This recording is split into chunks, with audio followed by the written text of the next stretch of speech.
Vale, vamos a meternos hoy con un tema, bueno, material que me parece fascinante. Son tácticas de negociación sacadas de un libro Rompe la barrera del no, escrito, ojo, por un ex negociador jefe del FBI en casos de secuestro, o sea, situaciones límite total. Uf, sí, tela. La idea es ver cómo esas estrategias que se forjaron ahí en momentos de vida o muerte, pues cómo las podemos usar nosotros. En el día a día, ¿no? Claro, en el trabajo, en casa, porque la clave, y esto me ha llamado la atención, es entender la psicología, las emociones, a veces incluso más que la lógica pura, ¿no? Totalmente. Y fíjate que esto choca, ¿eh? Choca bastante con las ideas más, digamos, clásicas de negociación, las de Harvard, el famoso obtenga el sí, Ajá. que siempre van más a lo racional, a buscar el beneficio mutuo, pero desde la lógica. Lo irracional, las emociones, lo que Kahneman llamaba el sistema 1, ¿sabes? El impulsivo, sí. Eso es. Y el FBI, pues, aprendió esto a base de golpes, ¿eh? Mencionan casos chungos, como un secuestro aéreo en Jacksonville en el 71 que acabó fatal. Vaya. Y eso les obligó a cambiar el chip, a irse hacia un enfoque mucho más psicológico, más de empatía. Pues empecemos por ahí, por lo básico que proponen, pero con un giro. La escucha activa. Que no es solo, bueno, callarse y oír. No, no. Es como descifrar lo que hay debajo. Exacto. Y dan técnicas concretas, como el mirroring, el reflejo. Repetir las últimas, ¿qué? 1 o 2 palabras clave del otro. Sí, así de simple. Suena casi, no sé, tonto. Pues parece que no lo es.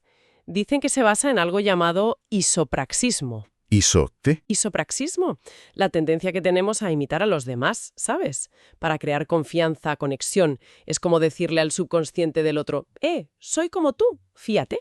¡Ostras! Y el ejemplo que dan de los camareros es la leche. Los que usaban el reflejo al tomar nota, un 70% más de propinas. Un 70%. Madre mía. Solo por repetir un par de palabras. No es magia, vamos, es psicología pura y dura. Ya veo ya.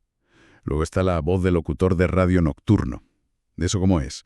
A ver, descríbela un poco. Pues imagínate, voz tranquila, grave, si puede ser, y sobre todo la entonación al final de la frase va hacia abajo. Ah, vale. Descendente. Eso.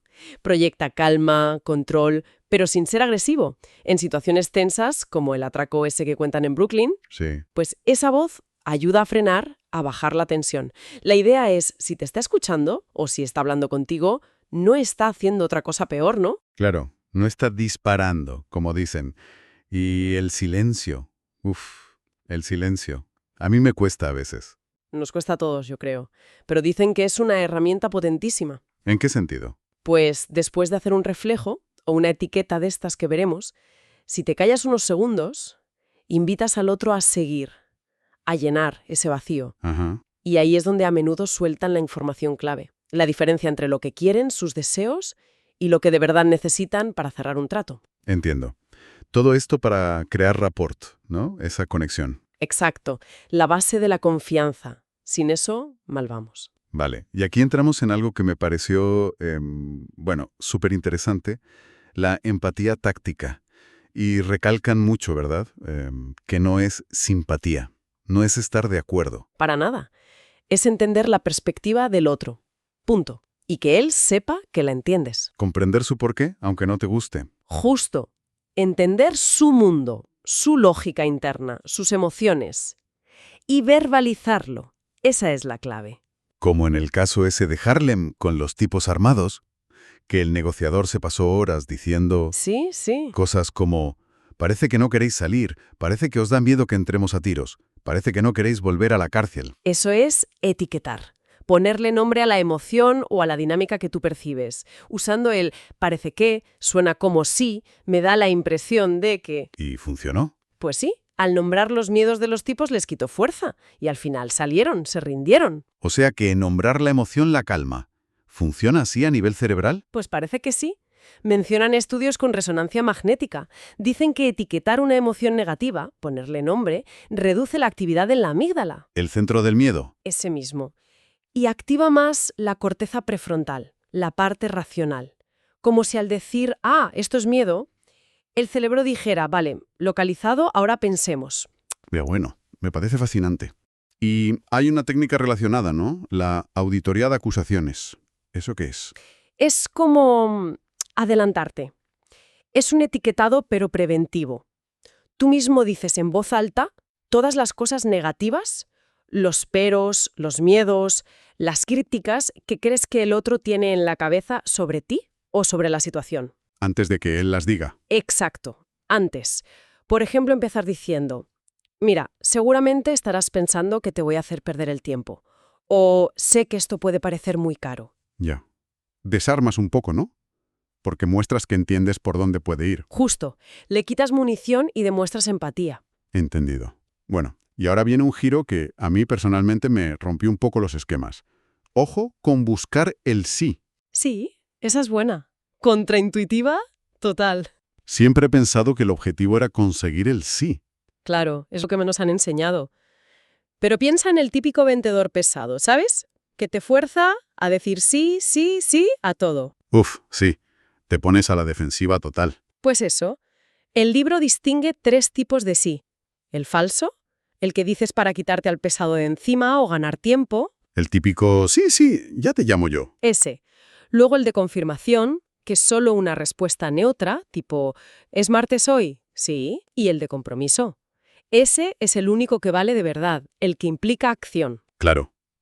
Y la mayoría de los síes que damos son falsos o de confirmación. Muchísimos. Por eso dicen que el no muchas veces es un refugio. La gente se siente más segura diciendo no. O sea que proponen buscar el no. No tanto buscarlo activamente, sino entender que no es malo. Que un no es un fracaso.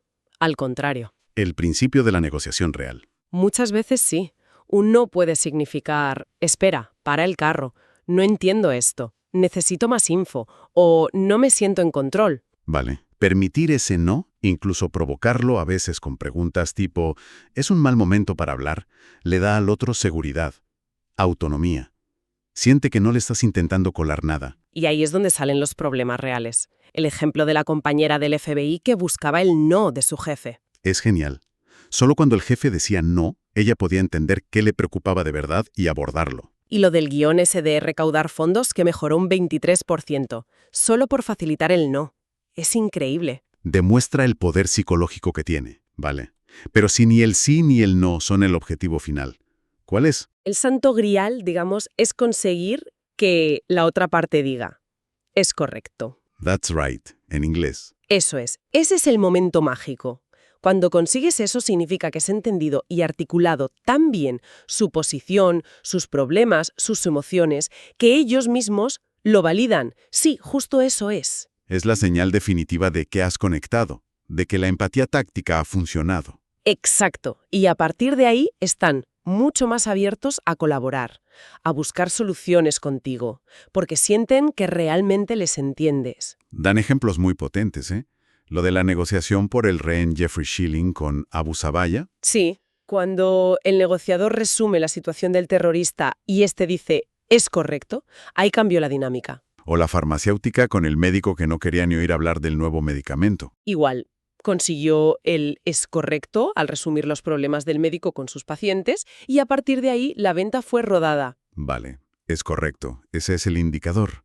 Una vez que llegas ahí, ¿cómo guías la conversación hacia donde tú quieres? Ahí es donde entran las preguntas calibradas. Preguntas que empiezan por cómo o qué, ¿no? Principalmente, son preguntas abiertas, diseñadas para hacer pensar al otro y sobre todo para que él proponga soluciones. Soluciones que idealmente te beneficien a ti. Claro. La idea es no preguntar de forma agresiva o que se pueda responder con un sí o un no. Es más bien ponerle a él la responsabilidad de resolver el problema. ¿Cómo se supone que yo haga eso, por ejemplo? Le das la sensación de control, ¿no? Totalmente. Él siente que está buscando la solución. El ejemplo del narco de Pittsburgh al que le secuestran a la novia. Buenísimo. En vez de exigir verla, pregunta, oye, colega, ¿cómo sé yo que ella está bien? Y el secuestrador, sintiendo que es idea suya, dice, pues te la pongo al teléfono. Toma. Él mismo propone la solución al problema del otro. Otro caso, el de la esposa del secuestrador en Ecuador. Sí, que preguntaba, ¿cómo vamos a pagar si no sabemos si está vivo? ¿O cómo esperan que consigamos tanto dinero tan rápido? No dice no puedo pagar, dice ¿cómo lo hago? Involucra a los secuestradores en su problema. Gana tiempo y les fuerza a ellos a pensar en soluciones viables para ella. Entiendo. El sí no vale nada si no hay un cómo detrás que funcione. Y junto a estas preguntas hablan de otras formas de doblegar la realidad. ¿Qué es eso exactamente? Pues doblegar la realidad es influir en cómo el otro percibe la situación. Los hechos, las opciones. No es mentir, ¿eh? Es enmarcar las cosas. Como el anclaje. Por ejemplo, el anclaje es clave.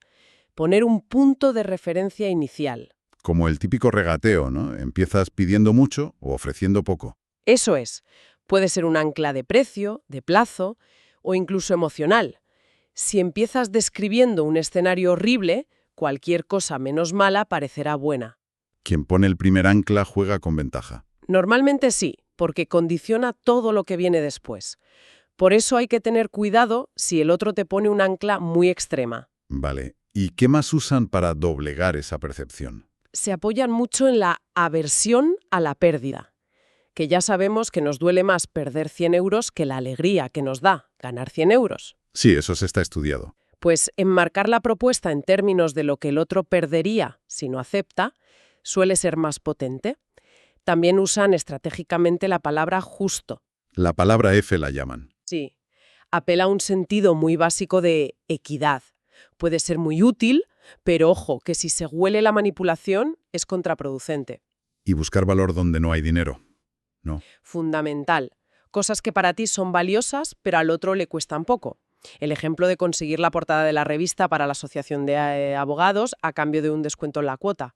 Claro, valor no monetario. Vale, y ya para ir terminando, los cisnes negros. Me encanta el concepto. Sí, viene de Nassim Taleb, ¿no? Son esas piezas de información ocultas, inesperadas, que si las descubres, ¡pum!, cambian toda la negociación. Y el autor cree que siempre hay al menos 3 en cada negociación. Eso dice, que siempre hay información clave que no sabemos. El caso de William Griffin que comentan es terrible. No saber que ya había matado a gente antes, ni que la nota insinuaba que quería morir a manos de la policía. Trágico, sí.